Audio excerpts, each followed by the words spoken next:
Live हो चुका है।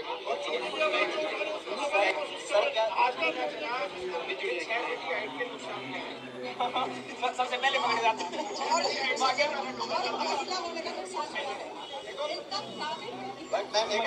महिला कांस्टेबल होना चाहिए।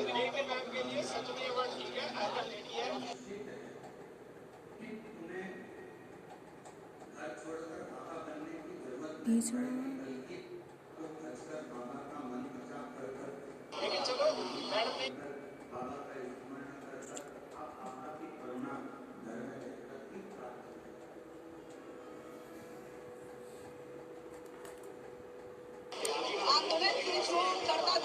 अभी तो पता नहीं कहाँ छोड़ देंगे तो फोन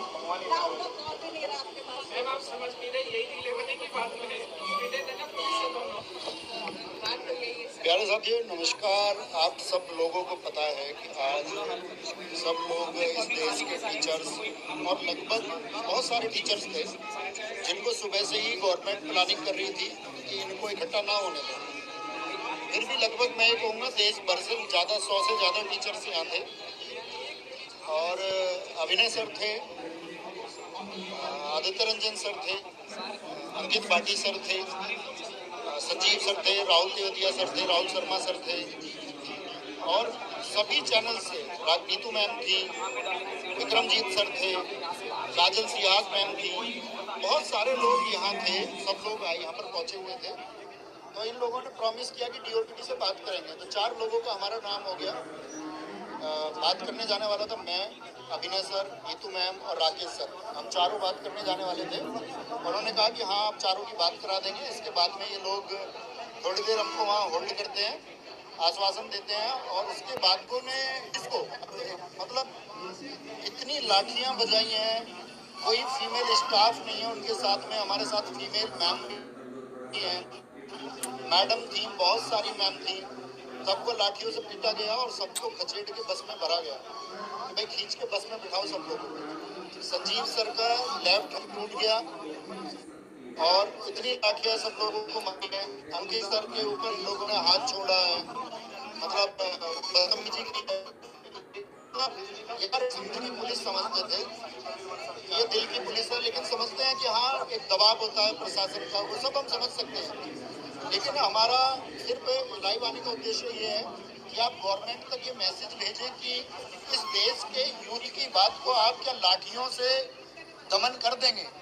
क्या इस युवा वर्ग की जितनी भी बात है, वो जो परेशान है, जो उसको प्रताड़ित किया गया है, वो जो दुख है आगामी परीक्षाओं के लिए, वो जो चिंतित है, क्या उस तरीके से वो चीजें कर दी जाएंगी? ये सर का हाथ टूट चुका है जिसको बांधा हुआ है। अभी हम लोगों को इन लोगों ने गिरफ्तार करके बस में बिठा लिया है और बहुत सारे आगे पीछे भी पुलिस की गाड़ियां हैं। तो ये लोग कह रहे हैं कि इन लोगों को कहीं बाहर ले जाकर के पीटेंगे, कुछ करेंगे या वहाँ छोड़ेंगे, इन लोगों को कहीं पे छोड़ेंगे। मतलब उससे फर्क नहीं पड़ता, उस बात से फर्क नहीं पड़ता। लेकिन बड़ी बात यह है कि यार जब हम इकट्ठा होते हैं ना तो हमको भागना नहीं चाहिए। पुलिस आई थी तो क्या बात है, हम खड़े थे, किसी को नहीं जाना चाहिए। क्या होता है गिरफ्तारी से? भविष्य को सोचते हुए फांसी के फंदे पर हंसते हंसते झूले थे। इस बात के लिए झूले थे कि हम एक बेहतर देश बनाएंगे, एक हम सशक्त युवा बनाएंगे। लेकिन क्या वो सशक्त युवा ये सरकार बना रही है? क्या डीओपीटी की ये बात, और आप सब लोगों को अपनी बात डीओपीटी से रखनी है। ये जो एसएससी कर रही है, डीओपीटी जो कर रहा है, क्या इन लोगों के पास इतना समय नहीं है कि प्रेरित करने वाले 4 टीचर से ये इकट्ठे बात सुन सके? क्या उन सब लोगों की बातों को सुना जा सके कि वे लोग दरअसल में चाहते क्या है? क्या संशोधन हो ना हो वो विचार योग्य रहेगा, उस पर विचार किया जा सकता है। लेकिन क्या इस तरह से लाठियों का प्रहार करके, आप लोगों को पता होगा लाला लाजपत राय ने एक बात कही थी कि मेरे सिर पर लाठी का एक एक प्रहार अंग्रेजी शासन के ताबूत की उभरेगा।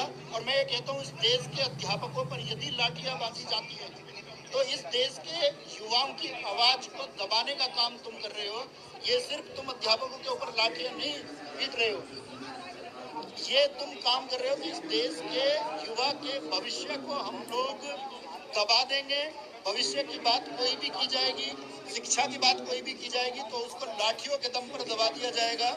और ये डीओपीटी की या इस दिल्ली पुलिस की हम कहेंगे कि इस तरह की जो भी ये कार्रवाई थी ये एकदम से शर्मनाक है और इन्हीं शर्मनाक कार्रवाई के बारे में हमने भी उम्मीद नहीं की और कोई फर्क नहीं पड़ा दोस्त इस प्रक्रिया में जान जाएगी लेकिन ये आवाज उठती रहेगी और डीओपीटी को ये बदलाव करने होंगे। डीओपीटी को ये स्वीकार करना होगा कि वो एडीकीटी जैसी इन संस्थाओं के साथ में भ्रष्ट संस्थाओं के साथ में बच्चों के भविष्य को नहीं संवार सकती है और बच्चों के भविष्य को बिगाड़ा नहीं जा सकता है। जिस एग्जाम प्रोसीजर पर ये चल रहे हैं सिलेक्शन पोस्ट के बच्चों के साथ जो इन्होंने किया उसी गड़बड़ी के उसी मानसिकता के माहौल में जो ये स्टेनो के एग्जाम के साथ में करने वाले हैं और वही ये सीजीएल के एग्जाम के साथ में भी करने वाले हैं। तो इस तरह से बच्चों के भविष्य को अनदेखा करके यदि आप कह रहे हैं कि हम एक न्यू इंडिया बना रहे हैं तो मैं कहता हूँ ऐसे न्यू इंडिया की जरूरत हमको बिल्कुल नहीं है। हमको वो सशक्त भारत चाहिए, हमको वो सशक्त लोग चाहिए जो इस छात्र वर्ग के बारे में सोचते हो, जो स्टूडेंट्स के हितों की चिंता करते हो, जो इन स्टूडेंट्स के बारे में सोचते हो कि एक भी बच्चे की आंख से यदि आंसू आता है मैं उसको